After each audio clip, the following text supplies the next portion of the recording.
चले सर, हमने last class में ये सवाल देखा था, पूरा सवाल डिस्कस कर लिया था। ठीक है। बस हमें इसकी एक छोटी सी एडजस्टमेंट, सारी चीजों को देखकर सवाल को करना था। पहले मुझे बस एक छोटी सी एडजस्टमेंट समझानी थी, जो कि वो ये लास्ट पॉइंट था। कहते हैं the balance brought forward in the cash book should have been 711। देखें, जो बैलेंस है ना 761 और 711, वो कह रहा है आपका बैलेंस होना चाहिए 711। आपने ऊपर क्या लिया हुआ है 761, कह रहा है ये गलत है। यानी कि ये आपके ओवरड्राफ्ट को कम कर रहा है। ठीक है, यानी कि आपके पास पॉजिटिव बैलेंस होगा। आप डायरेक्टली भी ये कर सकते थे। आप डायरेक्टली भी ये कर सकते थे।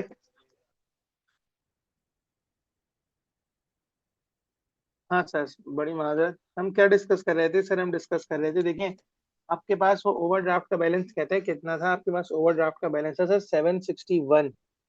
ठीक है, आपके पास ये ओवरड्राफ्ट का बैलेंस था। सही है।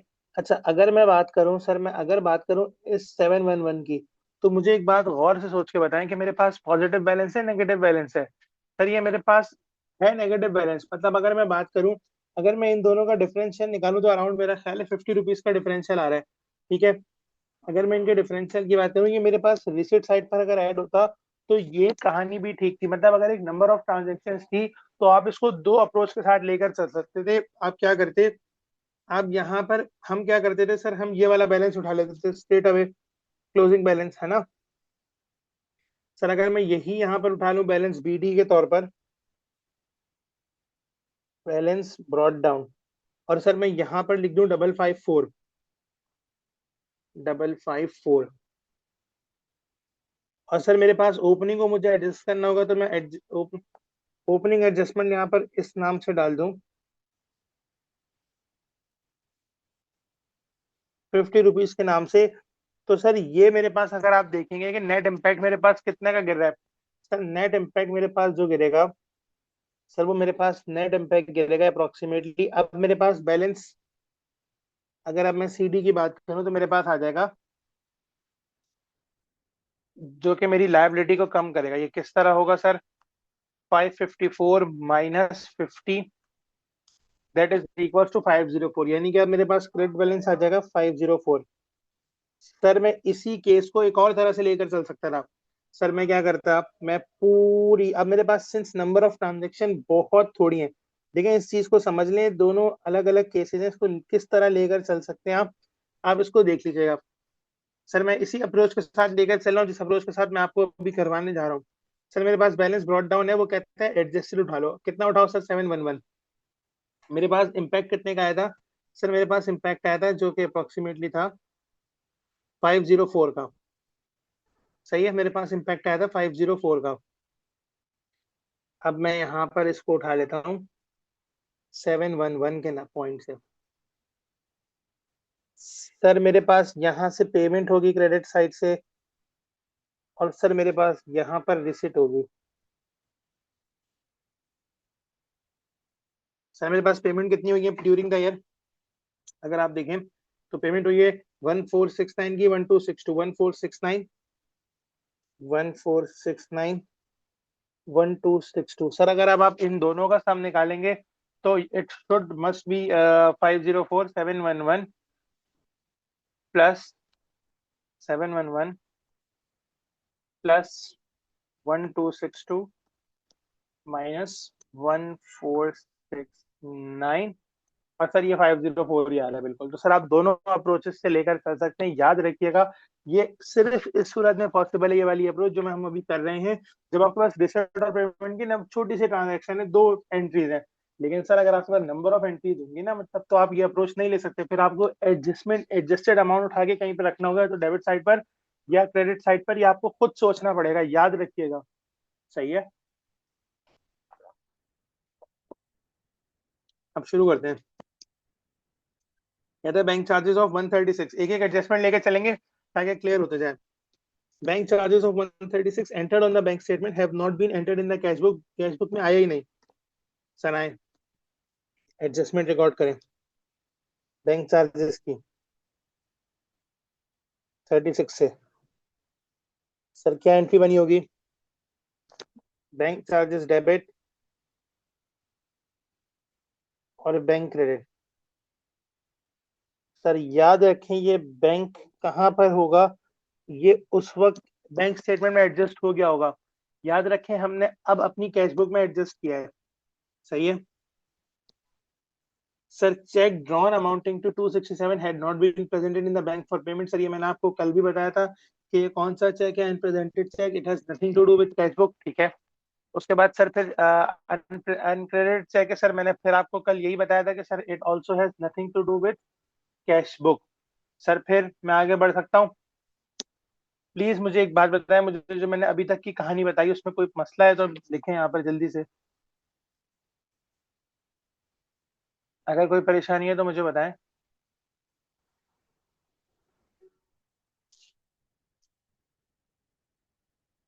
सर अगर आप मेरे साथ हैं तो मुझे बता दें प्लीज यार। मसला है कोई तो पूछ लें, नहीं तो मैं आगे बढ़ूं। सर पॉइंट नंबर 2 और 3 क्यों एडजस्ट नहीं हो रहा सर? पॉइंट नंबर 2 और 3 इससे एडजस्ट नहीं हो रहा सर, ये रिकनसाइलिंग आइटम है, आपने इसको ऑलरेडी डिडक्ट किया हुआ होगा। अब आप जाकर इसको रिकनसाइल करके दिखाएंगे अपनी बैंक स्टेटमेंट में। ये मोस्ट प्रोबेबली जो अनप्रेजेंटेड चेक है वो 1-2 दिन में प्रेजेंट हो जाएगा, अनक्रेडिटेड चेक 1-2 दिन में, एक दिन में, अगले ही दिन क्रेडिट हो जाएगा इनफैक्ट। तो सर आप उसको रिकनसाइलिंग आइटम में दिखा देंगे, ठीक है? उससे रिकॉन रिकॉन बनाएंगे। अभी हम कैश बुक को एडजस्ट कर रहे हैं, अगर कुछ मसला है तो प्लीज मुझसे पूछ लें sir. Other than that.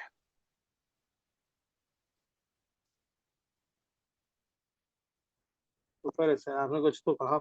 Sir उसके बाद पॉइंट नंबर 4 सर, ये मैंने कल भी इस पर टाइम दिया था, आज फिर मैं इसको डिटेल में समझाने जा रहा हूँ, इसको समझ लीजिएगा। कहता है a cheque for 22 for sundries had been entered in the cash book, had been entered in the cash book as receipt instead of payment. Sir अब इसको ना जरा समझिएगा, मैं एडजस्टमेंट नंबर 4 को समझा रहा हूँ। पहले इसको ना 3 तरह से पढ़ेंगे। सही है, मैं इसकी रॉन्ग एंट्री बता रहा हूँ जो उन्होंने बनाई,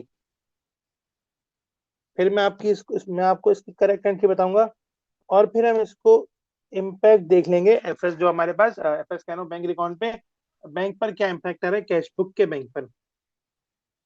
देखिए वो कहते हैं cheque of 22 for salaries had been entered in the cash book as receipt instead of payment.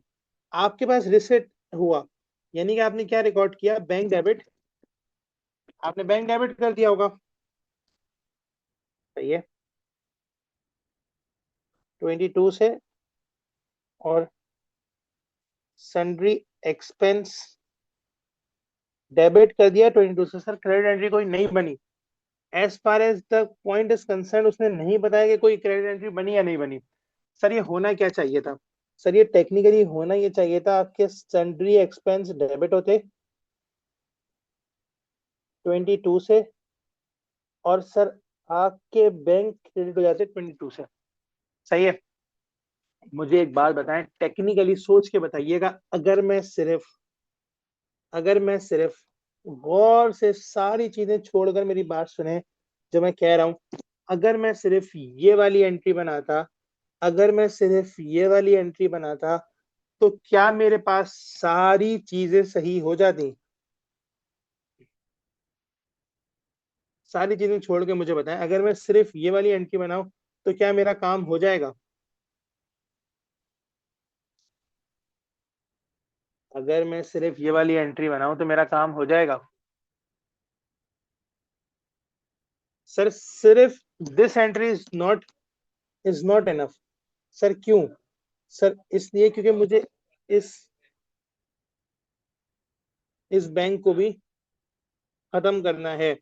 Sir ये वाला इम्पैक्ट मुझे खत्म करना है। सर ये वाला इम्पैक्ट मुझे खत्म करना है।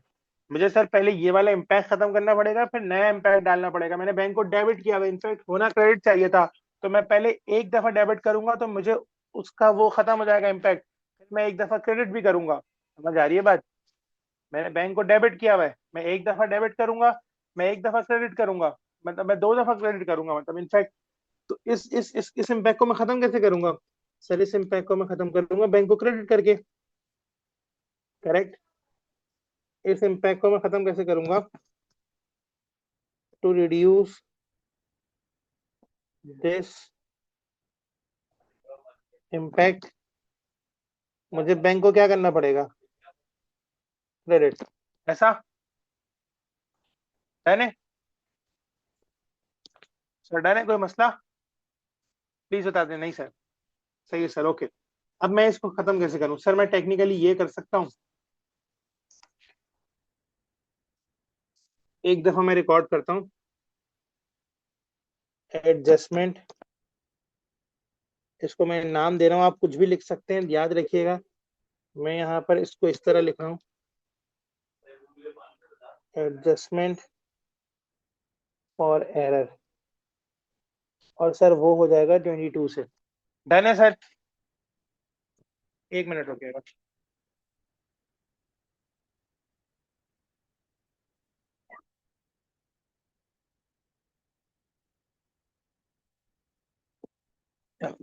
चले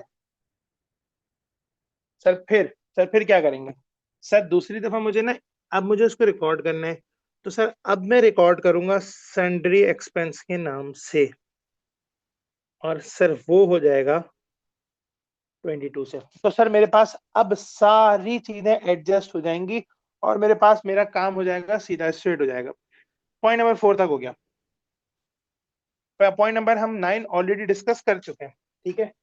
फिर वो क्या कहता है सर? फिर वो कहता है cheque of, a check received from K Jones 80 had been returned by the bank and marked no funds available. No adjustment has been made in the cash book. Sir ये क्या है? सर ये dishonoured check है। Sir ये dishonoured check है। Sir ये मैंने cash book में क्या किया हुआ होगा?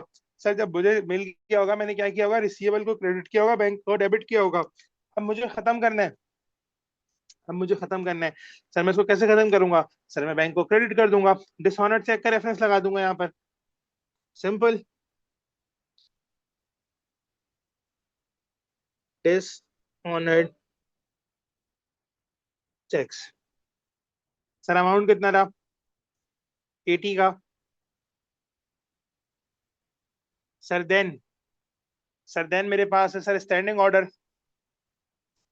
कहता है standing order for business rates instalment of 150 on 30th October had not been entered in the cash book. Standing order भी आपने कैश बुक में ऐड नहीं करा, तो सर स्टैंडिंग ऑर्डर 150 का आप डाल देंगे यहाँ पर,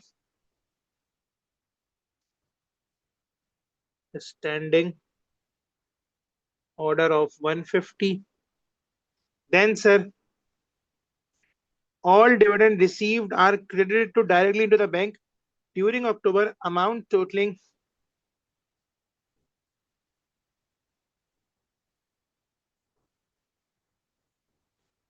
during October, amount received were credited to a bank account but no entry were made in the cash book। Sir मैंने डिविडेंड को रिसीव किया है, तो मैं डिविडेंड रिसीव यहाँ पर ले आऊंगा।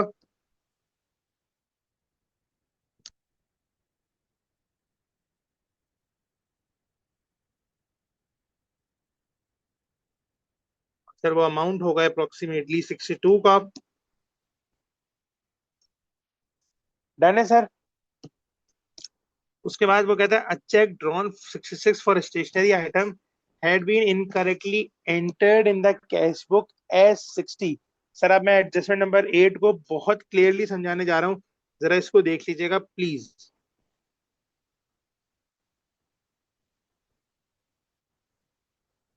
सर देखें वो क्या कहता है, बल्कि इसको ऐसे ही समझ लेते हैं। वो कहता है चेक ड्रॉन, सर आपने 66 का चेक ड्रॉ किया, आपने बुक में रिकॉर्ड किया 60, तो सर आपको ₹6 से अपने कैश बुक को बढ़ाना पड़ जाएगा, क्रेडिट कर देंगे।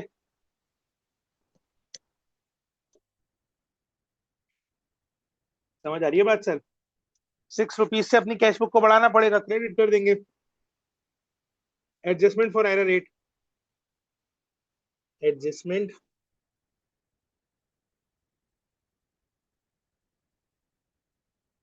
फॉर एरर रेट, ₹6 का इम्पैक्ट आएगा सर आपकी बैलेंस शीट पर, ओ कैश बुक पर। एंड सर उसके बाद फिर मेरे पास सारी चीजें ऐड और लेस कर लूंगा मैं, तो मेरे पास क्या हो जाएगा? सर मेरे पास क्लोजिंग बैलेंस आ जाएगा। डन है सर? प्लीज मुझे बता दें कि यहाँ तक कोई परेशानी तो नहीं है, ताकि फिर मैं इसको बैलेंस करने पे आ जाऊं। चलिए सर अब इसको हम करते हैं बैलेंस। अभी भी मैं देखूं तो मेरे पास क्लोजिंग में क्रेडिट बैलेंस ही आएगा, ओवरड्राफ्ट बैलेंस ही आएगा। ठीक है। अगर मैं डेबिट साइड का सम करूं तो वो बनेगा मेरे पास 1469 plus 62, that is equal to 1531। अब अगर मैं क्रेडिट साइड का सम करूं 711 plus 1262 plus 36 plus 22 plus 22 plus 80 plus 156। Sir मेरे पास क्रेडिट साइड का सम आ रहा है 2289, 2289 डेफिनेटली यही आएगा पुटिंग पर भी। तो सर मेरे पास यहाँ पर आ जाएगा balance CD, that is a differential of 2289 and 1531, this minus this, sir ये बनेगा अप्रोक्सीमेटली 758।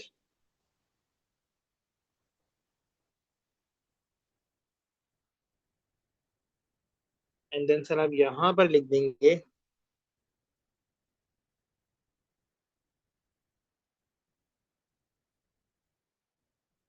सर, आई होप आपको यहाँ तक की कहानी समझ में आई होगी। डन है सर? तो परेशानी, मसला, टेंशन?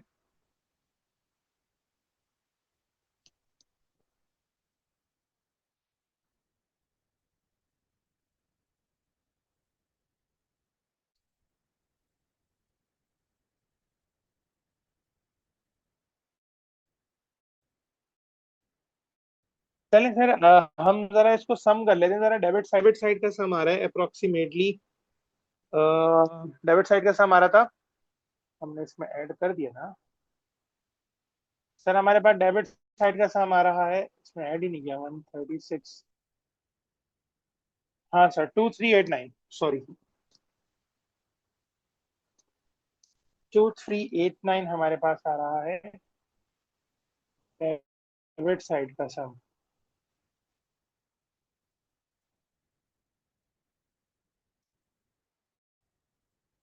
2389, और अगर सर मैं एडजस्टेड बैलेंस निकालूंगा एज पर कैश बुक तो वो मेरे पास आएगी अप्रोक्सीमेटली 858। डन है सर? 858 मेरे पास कौन सा बैलेंस है? ओवरड्राफ्ट बैलेंस है। अब सवाल में एक मसला है, हमने नोटिस नहीं किया था, लेकिन हमारे पास ना balance as per bank statement दिया हुआ नहीं है। तो मैं यहाँ पर एक अमाउंट लिख रहा हूँ, balance as per bank statement, और सर ये है आपके पास 1887 का, 1887 का कौन सा? ओवरड्राफ्ट बैलेंस है। डन है सर? चलें सर इसको रिकंसाइल कर लेते हैं। आए सर बैंक रिकॉर्ड बना लेते हैं, यहाँ पर एडजस्टमेंट को हटा देते हैं। बैंक रिकॉन,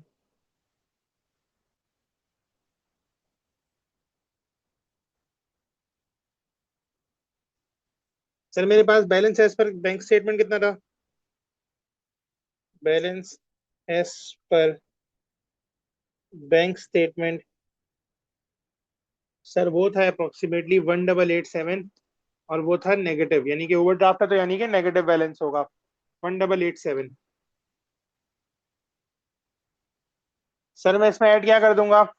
सर मैं इसमें ऐड कर दूंगा अनक्रेडिटेड चेक्स। सही है, ऐड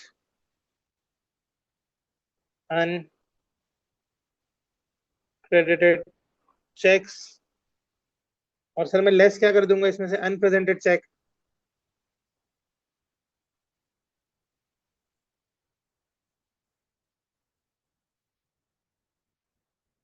सर मेरे पास अनक्रेडिटेड चेक्स कितने हैं? सर वो है 267 के, और अनप्रेजेंटेड कितने हैं? अनप्रेजेंटेड 267 के और 762 के अनक्रेडिटेड है। तो सर मैं इसमें ऐड कर दूंगा 762, ठीक है, और सर मैं इससे लेस कर दूंगा आपका 267। याद रखिएगा ये भी नेगेटिव बैलेंस है। सर अब अगर आप सारी चीजें करेंगे तो आपके पास बैलेंस आ जाएगा एज पर कैश बुक। और सर अगर आप ये सारी चीजों को ऐड और लेस कर लेंगे तो आपके पास आंसर बनना चाहिए अप्रोक्सीमेटली 858। सर ये करके चेक कर लें, यही आंसर आ रहा है। सर इसकी एक और अप्रोच भी हो सकती थी लेकिन वो हम डिस्कस अभी नहीं कर रहे फिलहाल। ठीक है, यानी कि वो अप्रोच ऐसी थी कि आप कैश बुक से शुरू करते बैंक स्टेटमेंट में लाकर छोड़ देते, तो सर आप वो उस तरह भी कर सकते थे। ठीक है, समझ में आया सवाल? सवाल अच्छा था, बस इसमें एक इशू हो गया था, हमने बैंक स्टेटमेंट का बैलेंस देना भूल गए थे, तो सर वो हमने ऐड कर दी इसमें। बाकी चीजें हमारे पास आई होप आपको क्लियर होंगी। डन की बात है। यस या नो में जवाब तो दे दें। चलें sir, thank you very much, Allah Hafiz.